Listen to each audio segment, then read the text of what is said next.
Chapter 7 is all about atomic structure and the periodic table. And there are parts of it that can feel a little bit overwhelming at times, especially the sort of introduction to quantum mechanics. So, what I want you to keep in mind as we go through this chapter is that the overall principles and the big picture stuff, and don't get too bogged down into the nitty gritty. I thought this cartoon was pretty funny. I might be the only one that laughed, but I definitely laughed. Okay, chapter 7. The first section is just a little refresher on electromagnetic radiation. And so we're looking at fireworks, and the question is, why are we able to make fireworks that are different colors? And then you would say, well, you're using different chemicals, and different chemicals can give us colors. And the question is, why do different chemicals give us different colors? Before we get into that, a little bit of background on electromagnetic radiation. It is one of the ways that energy can travel through space and is described by three characteristics. That's wavelength, frequency, and speed.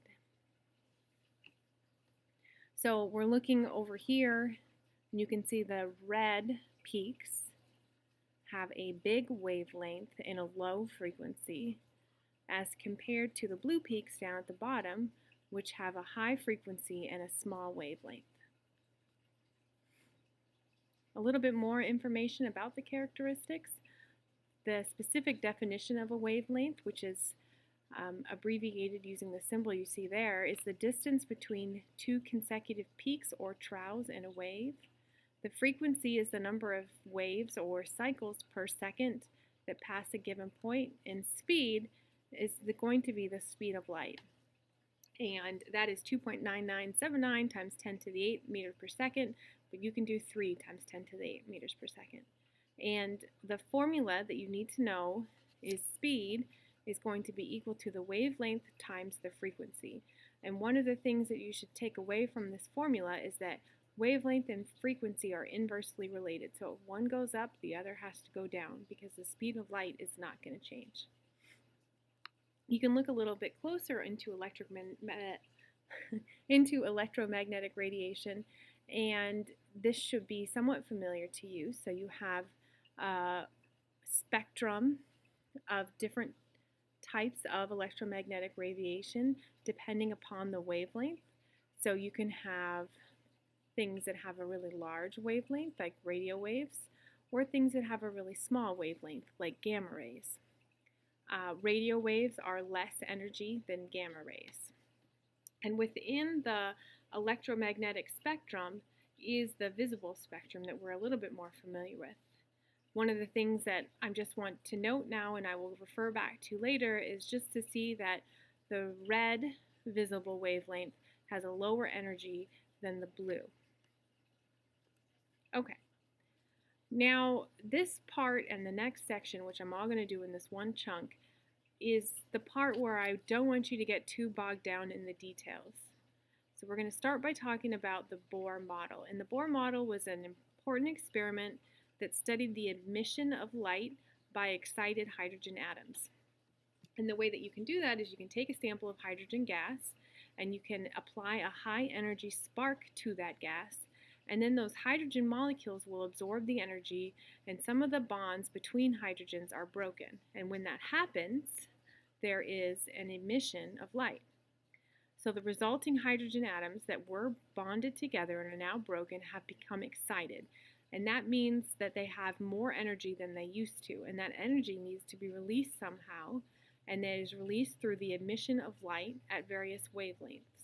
So basically, we can take a sample of hydrogen, apply a voltage to it, and observe the wavelengths of light that are released from it, and we can get some interesting information from that. And we call that an emission spectrum. And so that's what this picture is looking at. You have a tube of hydrogen gas, and you apply a voltage through that, and you can, and when that happens, the hydrogen bonds are being broken and light is being emitted, and you can observe that light through a prism, and you can see that you have 4 bands here at different wavelengths that correspond to different amounts of energy. The interesting thing is that it doesn't matter what type of sample of hydrogen gas you have, you're always going to have this very characteristic emission spectrum. And so this guy Bohr was studying the electron transitions and the emission spectrums of the hydrogen atom. And so what he said is that electrons in a hydrogen atom, the electron, excuse me, in a hydrogen atom moves around the nucleus in only very particular orbits. And each of those orbits that electron moves around has an energy level that's associated with it. And that energy level could be the lowest possible, or it could be slightly higher. And so this was Bohr's way of explaining the emission spectrum observed from hydrogen. He actually went one step further. So this was his initial energy level diagram trying to explain the emission spectrum of the hydrogen gas. And then he took it a little bit further, and he said that these orbits had to be circular. And so he created this orbit transition diagram, and that orbit transition diagram was able to account for the emission spectrum observed by hydrogen gas. So one of the things that I just want to note here is that the closer to the center, the lower the energy state. So you can see that the emission spectrum that comes from the red line that comes from closest from the center has the lowest energy level, and then the green line has slightly higher and the blue line even higher energy level. So Bohr model was just a way to describe the electron transitions for the hydrogen atom, but it turns out his model is actually not correct. It was very promising at first, but when people tried to apply it to other atoms besides hydrogen, it didn't work. And so there's some type of error going on in this formula. It's great for hydrogen, doesn't work for anything else. There actually are no other current theories of atomic structure that are derived from the Bohr model, but it did show that the energy quantization, the amount of energy within these electrons, can be explained. One thing is that there are, at least some of the electrons do actually move around the nucleus in circular orbits, at least for these smaller atoms. Okay, so that was the Bohr model. One last little bit of stuff that I want to add to this is very basic introduction to quantum mechanics. The simple way to explain quantum mechanics is math. Quantum mechanics are mathematical laws that can identify the regions outside the nucleus where electrons are most likely to be found. We don't know the exact path that the electron takes, but we do know we have information about areas where electrons are most likely to be. This kind of leads into the Heisenberg uncertainty principle. The Heisenberg uncertainty principle says that we can't know both the position and the momentum of a particle at any given time. We can determine the position or we can determine the momentum, but we cannot do both at the same time. That's the Heisenberg uncertainty principle. And basically, one more thing I wanted to say is that the specifics about the laws of quantum mechanics are way beyond the scope of this class. So this is just meant to be a slight introduction. Some terminology is really all you need to take from this section. Another thing that I like to think about for the Heisenberg uncertainty principle is that the more certain you are about where an electron is, the less certain you can be about where it's going. Because the way that you determine where an electron is will actually change the path of the electron. So you can't know both things. That's Heisenberg. All right. What we're looking at here is a probability distribution.